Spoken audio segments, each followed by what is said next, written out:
Hello everyone, welcome back to Princess Entertainment Center. Next stories are called Up a Tree and It's a Cheese World.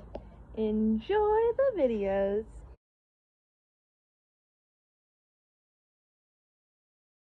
Garfield is sleeping in bed when he wakes up and addresses some fan mail asking what his 10 favorite things to do are. He lists them off in no particular order, while most of them involve sleeping, eating, or mailing Nirmal to Abu Dhabi. Garfield's most favorite thing to do is watch Odie get tormented by squirrels, which is happening right now, so he goes to the window to watch. Down below, in the backyard, Odie spots a couple of squirrels, one named Devil, and chases them around the tree. The squirrels use a badminton racket to trip him up and then use a said racket to fling him over the house and into a trash can. Devil puts the lid on the can, and they celebrate their triumph over the helpless pup, and Garfield goes downstairs to feed Odie a bone, and has a sort of thank you for the laughs. In the tree, squirrels congratulate each other and mock Odie and his lack of intelligence, but Odie returns and chases a white squirrel. Inside, Garfield is bored watching TV and hears Odie's barking outside. Knowing that bark, he goes outside to get a front row seat of Odie humiliating himself. During the chase, Odie gets his upper half stuck in a knot hole in the tree, prompting Devil to paint a face on Odie's behind, much to the enjoyment of his friends and Garfield. Odie soon manages to free himself and takes off after Devil, who races into the shed. Odie gets his head stuck inside a bucket, his foot in a paint can, and to top it off, Devil sets a rake for Odie to step on, which he does, knocking him over. Devil stands on the pup victoriously. The squirrel's next ploy involves Odie-themed masks. After Odie gets the bucket off, he runs at the squirrels, but sees the masks, which gives him pause. He helps them put nuts in the tree, and the squirrels remove their masks, confusing the pup.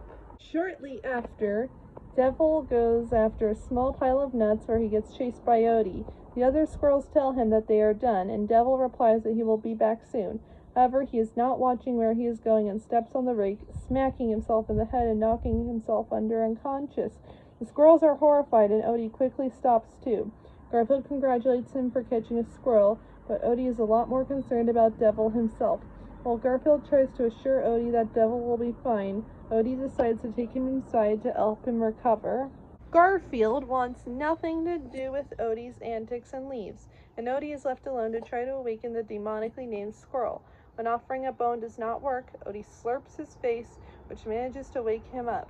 However, when Devil opens his eyes and sees Odie standing over him, he passes out in shock, horrifying Odie. As for the other squirrels, they reconvene inside the tree and talk to an older, wiser squirrel for advice. This squirrel, Professor Walnut, advises that they move. Now, while one squirrel is on board with this, the other three are a lot more hesitant. They toss around the idea of trying to make peace with Odie, but this is quickly shot down considering all the rotten things they have done to the pup. Inside, Devil is back awake, and Odie gives him friendly slurps. When the wrong message gets across, Odie offers his paw to shake, which bewilders Devil. He cannot understand why Odie would want to shake paws after they did to him, but Odie is willing to put all that behind him and start fresh. The two of them shake paws, and peace is made between them. Back outside, the squirrels wonder what Odie has done to their friend, only to be shocked to see Odie and Devil playing fetch together. While the other squirrels urge him to get out while he still can, Devil denies and explains that they misjudged Odie and they are friends now. Seeing how friendly Odie acts towards Devil puts the other squirrels at ease, and soon all of them become friends. Inside, Garfield is bored watching TV when he hears Odie barking outside. He goes outside to watch, only to be stunned when he sees Odie and the squirrels playing together, the squirrels treating Odie like a god. Garfield storms outside and demeans Odie, and the squirrels do not take kindly to this. They demand Garfield apologize, and when Garfield refuses, the squirrels overtake him and stuff him into the knot hole. He accepts the reality that his favorite show is over, and the pup, his former enemies, enjoy a good laugh at Garfield when Devil paints a face on his rear. The new friends play together once more.